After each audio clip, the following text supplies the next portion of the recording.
শুনতে কি পাচ্ছ আগমনীর সুর? এবার মর্তবাসী মাতবে তোমার দশভুজার আরাধনায়। মাতে, আমার বলো না তোমার দশভুজার গল্পটি। শোনো তবে, মহিষাসুর অমরত্বের আশায় ব্রহ্মার ধ্যানে মগ্ন হয়।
প্রণাম মহর্ষি, সব কুশল তো?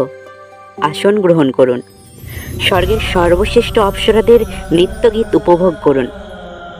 দেবরাজ, আমি এখানে অপ্সরাদের নৃত্যগীত উপভোগ করতে আসিনি। আর আপনার জন্য যে শুভ সংবাদ আছে এমনটাও নয়। দেবেন্দ্র, আমি হরিনাম করতে করতে হেমকূট পর্বতে গমন করছিলাম, আর সেইখানে দেখলাম রম্ভাসুরের দুর্দান্ত পুত্র মহিষাসুর স্বর্গের অধিপতির জন্য প্রজাপতি ব্রহ্মার তপস্যা করছে। মহিষাসুর? আপনি হাসালেন। বৃত্ত গেল, রক্তবীজ গেল, হিরণ্যকশ্যপ গেল, আর এখন মহিষাসুর। তপস্যার বলে বলিয়ান হয়ে মহিষাসুর কখনো সিংহ হয়ে যাবে না। দেবরাজ, আপনি এই ঘটনার গুরুত্ব অনুভব করতে পারছেন না। ঠিক আছে, মহিষাসুরকে যাতে বেশি দিনের তপস্যা যন্ত্রণা সহ্য করতে না হয় তার ব্যবস্থা গ্রহণ করছি আমি।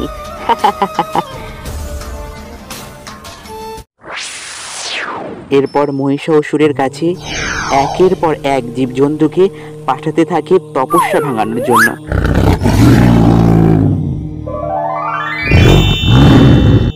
কিন্তু প্রতি ক্ষেত্রে ব্যর্থ হয়। শেষ পর্যন্ত দেবরাজ অপ্সরা উর্বশীকে পাঠায়।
বৎস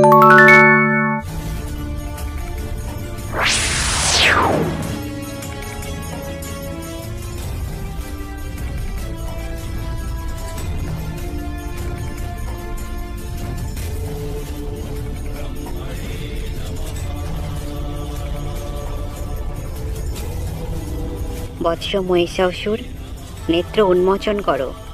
চেয়ে দেখো আমি এসেছি। তোমার তপস্যায় আমি সন্তুষ্ট। তোমাকে আমি বর প্রদান করছি। তুমি যে কোনো সময়ে যে কোনো রূপ ধারণ করতে পারবে। আপনি অন্তর্যামী। সে বর না পাওয়া পর্যন্ত আমি কিছুতেই আপনার তপস্যা ভঙ্গ করতে পারবো না। অমরত্ব তা কি করে সম্ভব? বৎস মহিষাসুর, আমি তোমাকে বর প্রদান করছি। স্বর্গ মর্ত পাতালে কোনো পুরুষ তোমাকে বধ করতে পারবে না।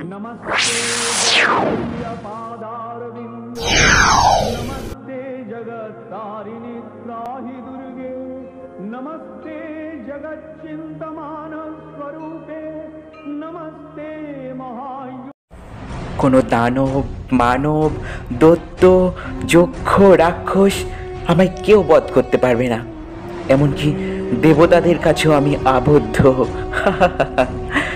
আমি অমর, আমি অমর।